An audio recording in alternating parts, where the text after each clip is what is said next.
Welcome to your first anchor drop, where we pause and re-anchor to our focus of the week. You've already taken the first brave step. Pausing, dropping anchor by coming back to this mini listen. So let's make the most of it and go a little deeper. Today we're exploring something most of us have never been taught: the difference between eustress and distress, and how that ties into reactive and responsive states in the body. Throughout this anchor drop, remember your guiding star. My responses begin with me. You've likely heard the word stress thrown around in every direction. Stress is killing us, stress is unavoidable, stress causes disease. But stress on its own doesn't have to be the enemy. Stress is just energy. If you're sitting right now, your butt is under more stress than if you were standing. Your heart is always under a certain amount of stress because it's beating, thank goodness. A bird's wings are under more stress when they're flying than when they're not. Stress isn't the bad guy. Stress happens when we do stuff. We need stress. So it's how we respond to stress that matters. From this perspective, there are actually two kinds of stress: eustress and distress. Let's start with eustress, the one most of us haven't heard about.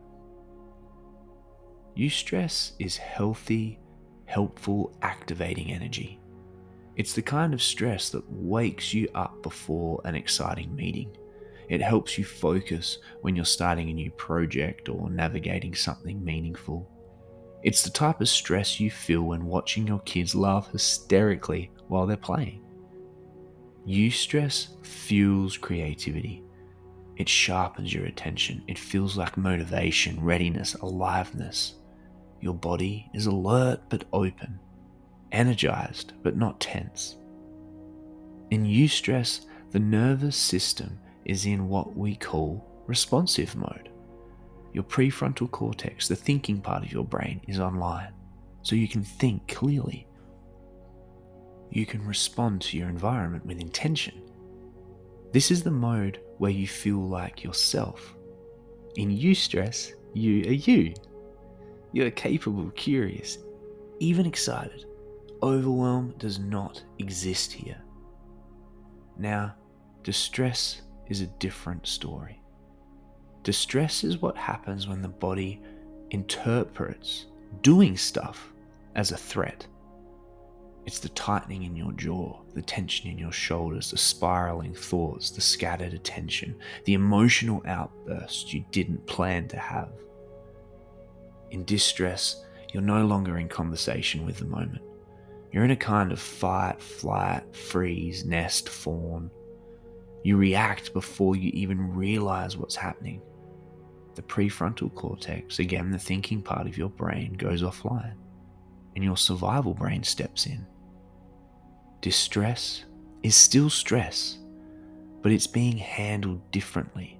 It's being handled in reactive mode. The truth that we all need to accept is that most of us spend so long in distress, we forget eustress even exists.